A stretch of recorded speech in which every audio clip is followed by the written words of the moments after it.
Good morning, besties. My name is Jess, and I am your witchy best friend. And today I'm here to do a tag that was created by Celina with Essence of the Moon, and helped with by Rachele at Amethyst Ascension. And the hashtag is called The Witch Within. And it's 10 questions and then a short tarot spread after. But sit down, get cozy, and let's kind of go through this and discuss. So, I will list the 10 questions down below, and then I'll also put the tarot spread down below. And then this is like the obligatory, make sure you like, share, subscribe, all that jazz. But let's get to it. So the first question is, who was the first witch you recognized in yourself? And I think back to when I first classified myself as a witch. I was 15, and I had a friend who saw all of my mom's like witchy books, or spiritual books. They weren't exactly witchy, and she brought the concept up because at that point she knew I was,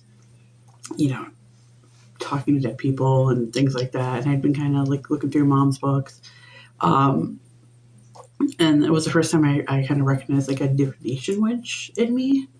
And then things just kind of snowballed from there to where we are now. But question number 2, how were the witches in your ancestry or culture treated, honored, hidden, or persecuted? I know like in my family it's been kind of, because we are all kind of gifted, and they treated a little bit with curiosity, kind of an understanding. Persecuted, I mean, it's like with my whole family, we've always been very open about what we do between my grandma, her sisters, my mom, my daughters. We're all kind of just open about the whole other plane situation. And then the family members that don't understand are very curious, and they have questions. And I think maybe they should, I think they have like gifts too that they're just not recognizing in themselves yet, and they totally could. But we were never like hidden or persecuted. We've been very, very open about our gifts in the family. But question 3, do you believe you had past lives as a witch? And if so, what era calls to you? Absolutely. I know like, I've had past lives as an oracle. I know I've had past lives as a healer, like a midwife, things like that. So I'm almost positive I've been a witch in most of my a witch, oracle, something along those lines, in most of my past lives. And the time I feel most drawn to is like probably the 1300s, when it's like the worst for people and witches and things. But I think like I had a past life there that was pretty meaningful with my daughter. But we were sisters, and I might discuss that further on here. Question 4, what tools, herbs, rituals feel like home to your craft? I have a lot of crystals. I have a lot of crystals. I don't know, tons. I'm just sitting here looking at all that I have, and that's not even most of them. Crystals for sure. I use my herbs. I like making little spell jars, little spell pillows. I am incredibly attracted to like lavender and mugwort, and I love tiger's eye and rose quartz for crystals. This is this piece of selenite, this little ball, is like I love it. I use it every day. I connect with it every day. This piece of selenite is just gorgeous, and the way it reflects in the sun sometimes.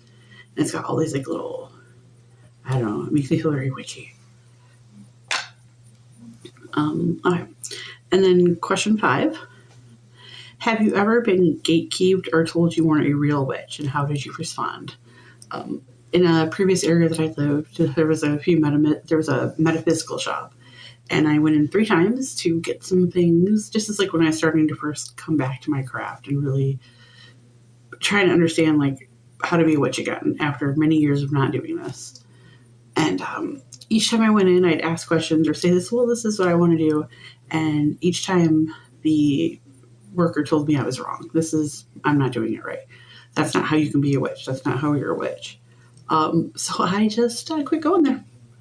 I've now found better places to get my herbs and crystals and the things that I need, and realize that maybe I don't need all of the things I thought I needed at that point in time. But I realize we all practice differently. Everybody has all these different ideas of how to be a witch and what a witch is and how your practice should be. And we need to respect how other people do this, how other people, practice.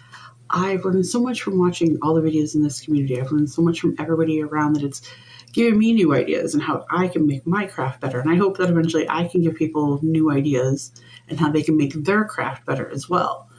I just, if you're going to gatekeep, I don't want to be around you. I don't need that in my life. But, I just don't go with those people anymore. No. So number 6, which archetype speaks to you the most? Healer, seer, midwife, hedge-walker, death-worker. A lot of them, actually. Healer, for sure. Seer. As I was saying before, I think I'm doing some regression. I'm pretty sure that me and my oldest daughter had a past life together in the 1300s in Switzerland, because it was very mountainous and very green, and we were sisters and we were midwives and herbologists and things like that, apothecary kind of work at that point in time. And we helped bring in children into the world, and we helped people pass. I also kind of relate to death worker. I should have been a mortician. I should have picked a path, something along those lines, because death has always fascinated me. And I've had a lot of death in my life. Lots of people around me are no longer with us. I mean, my ancestral tree is pretty full. But that's okay. I love you guys. But, I don't really classify myself as anything as a witch. But there's a few archetypes. Hedge walking, I'm working on learning and trying to do that with my meditations and such. Definitely the healer. That's where I feel like I need to go with my life. So question 7, how do you balance fear with empowerment and calling yourself a witch? I'm honest with people. I've been honest since I was 17. And really started telling people that I was into witchcraft, that I was spiritual like this. 13, I decided I was going to quit going to church with my mom. I didn't want to be a Lutheran anymore, and I didn't believe in God. And even now, all these years later, I still, I'm just starting to work with a deity. And it's been hard for me because I've had that very atheist mindset. And I'm going to rethink those things a little bit. But that's totally going off topic here. But when I tell people I'm a witch, I explain what I do. No, I'm not going to hex you. No, I'm not going to curse you. Ain't got time for that. Ain't nobody got time for that kind of stuff. I'm good. I'm a good person. I like to put good karma out in the world, because then I believe good karma is going to come back to me. And then if you don't like it, I don't care. I'm not everybody's cup of tea, and I totally get that. I'm a weirdo. I'm a bit strange. I have some crazy ideas, and not everybody's cool with that, and that's fine. That's fine. If I'm not your cup of tea, then you can just go ahead and move along. But for the people who want to stay here for my weirdness, thanks. So we're at question 8. Share a moment where magic revealed itself undeniably to you. So come around Yule time, I'm going to do a whole video about my manifestation teapot and how it's worked. I got the idea from a video from Ivy Corvus, and I kind of tuned it to my own thing using a teapot. It's actually kind of cute, and I've got my plants around it, and I've done this now for 2 years, and the things have worked. I mean, I've done other spells, other little things cord cuttings and protection things, but the things I've specifically put into that teapot have manifested for me. And I don't know. like, it's been kind of cool. Like, one of the things was like meeting, making new friends, and I'm totally doing that with this community. You people are lovely. I adore you. Like, this has been fantastic, and I love being able to do these kind of tags, and kind of like put my voice out there in the world and everything else. So thank you. But then question 8, what tarot oracle card best represents the witch in you? And when I do tarot, I keep track of things because I'm kind of a nerd like that. I keep track of what cards I pull on a daily basis. And the High Priestess seems to be my stalker card. She is definitely trying to make her voice heard. And like when I do the tarot spread today, if I don't pull that card, I will be highly surprised. Because she's always popping out at me. Always. And I also kind of relate to the Devil card. I know it's like, you're being bonded and like you're, I don't know. Maybe it's because it's card 15 and I really like the number, I relate to the number 15 because of my birthday. The Devil is just kind of evil, and I always kind of, it's about bondage. It's about being held back. And I don't know, I just kind of always felt that way a little bit. But the High Priestess card, I can't ignore her anymore, I don't think. And then the last question is, what wisdom would you give your inner witch? Let's repeat that again. What wisdom would your inner witch whisper into the collective? What would she say? Take notes. Dear God, people, take notes. Write down everything. Take notes, date, write down everything. I have journals of stuff. Just not even like witch stuff. Just write down everything. Even if you make a note on your phone, date it. I go back in through my book of shadows every moon cycle, and I kind of look back at what I've done, like the workings I've done and how things have been working out, and I make notes. And I date the notes on top of my notes. Maybe it's just like the little Ravenclaw in me that's a little obsessive over note taking. Write it all down, and then go back and review. Don't write it down and just never look at it again. Write it down, review it, see what's working, see what's not working. This is how you get better. I wish I wrote down like all the stuff I had done years and years and years ago when I first started. I wish I still had those books from when I first started. But write everything. I mean, everything down that pertains to your magic or anything, your life, whatever. Journal it all.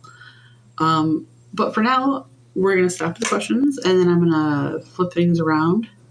Well, in all reality, I'm going to stop this and reposition everything. And then we're going to do the tarot spread together. So hold on. All right, and we're back, and now we're looking at my cards. Yay. So I am going to do that little 7-card tarot spread that they gave with this. I'm going to use my zombie tarot that Celina so beautifully gifted to me without even knowing that I am slightly obsessed with zombies. Like, I have a zombie plan. I read every single episode. I read every single comic of The Walking Dead. I'm a huge fan. Huge love zombies. So this deck has been fantastic for spooky season. I mean, come on. Zombies are the best. Sorry, Bobby. But zombies are like one of my favorites. And then the book for this is so cute. And if you want to see a walkthrough, Bobby at Wild Raven Tarot did a really good walkthrough on this deck. But like little coupon, like little advertisements and stuff. It's just flipping cute. But anyway, I've already smoke cleansed my deck. If you know, you know. So I'm just going to shuffle and we'll discuss the questions and go from there. So the first question is a root.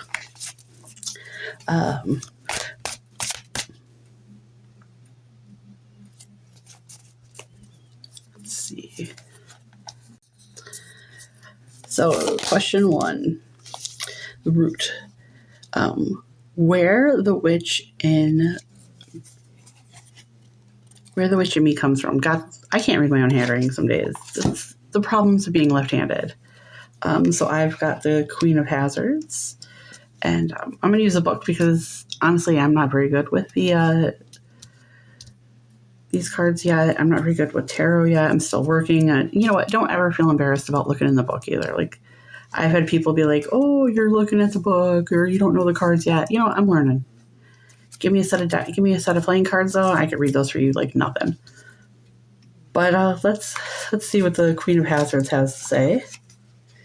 And I know in this particular deck, the Queen of Hazards is the Queen of Pentacles. So it's materialistic, confidence, practical. So where the witch in me comes from, being practical, is very, very, very, very true. I'm a very practical human being. So the flame. What ignites my magic today? What ignites my magic today?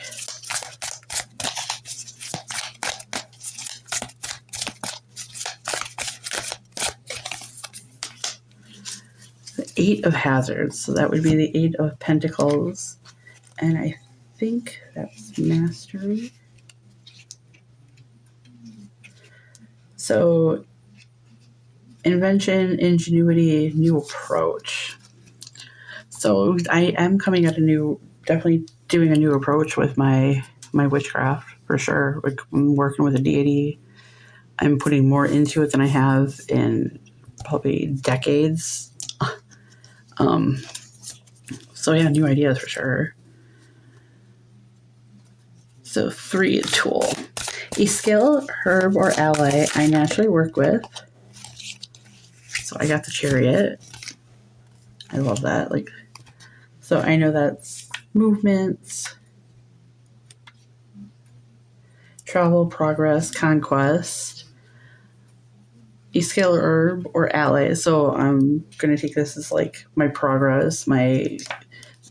I'm progressing with learning herbs. I am progressing with like working with deities and like things like that. Okay.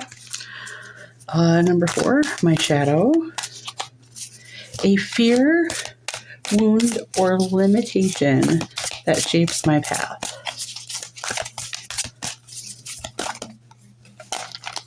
No, but I like you. The Hermit. Oh, well, I don't ever leave my house, so that's not really too much of a shock there. I know the Hermit is suspension. I know it talks about just being at a standstill, hiding away, which I definitely do.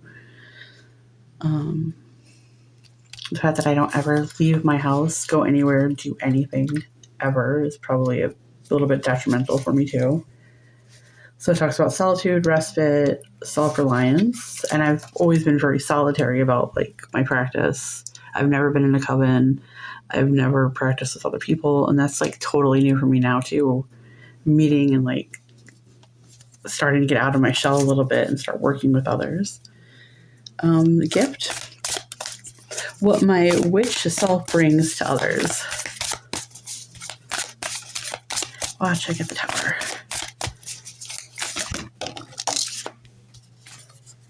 Oh. So I've got the 3 of Wands. And I think, bear with me just a second.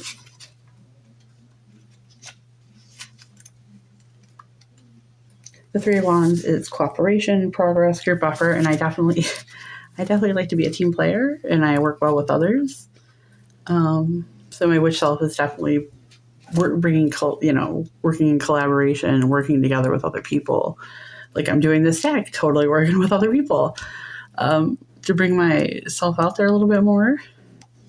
All right. I see what we got going on here. The Mirror. How others perceive the witch in me. How do others perceive the witch in me? Ooh, I take 1 card, but I'll take you. The Devil. Just talking about how I feel like the devil. Okay. I look at that though. Like, this card is so cool. The cigarette machine makes me think of being like in that super smoky bowling alley when your parents were bowling. And like you couldn't see anything through the smoke and you had to go outside because your eyes burned so bad. That's what that makes me think of.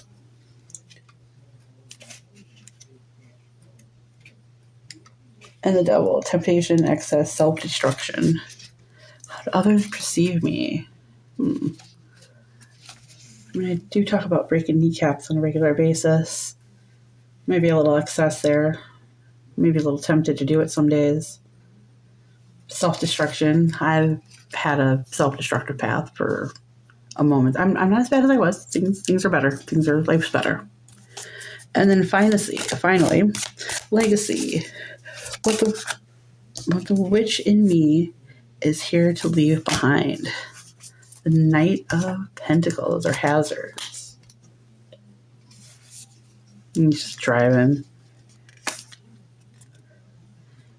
And he's handcuffed to the steering wheel. Oh, okay, before I even look what this means. I knew a girl who I do not recommend ever handcuffing yourself to a steering wheel while you're driving. I had a girl who was a good friend of mine. She got into a horrible car accident because they were driving on New Year's Eve, had been drinking, somebody handcuffed her to the steering wheel, and she couldn't turn it properly to go around a curve, and man, she lived, she's alive, everybody's good, but it might not have been so good. So just word of advice. But the Knight of Hazards is what I'm going to leave behind is ambition, material possessions, entrepreneur. I am trying to start stuff. I mean, I've been working on some art projects, and I've been working on trying to build an Etsy store and things like that. But overall, I think this actually told me quite a bit. So I would love to see what everybody else has to say, how everybody else feels, what your cards say for this reading. But for now, until I figure out something more clever to say, I'm going to be bye.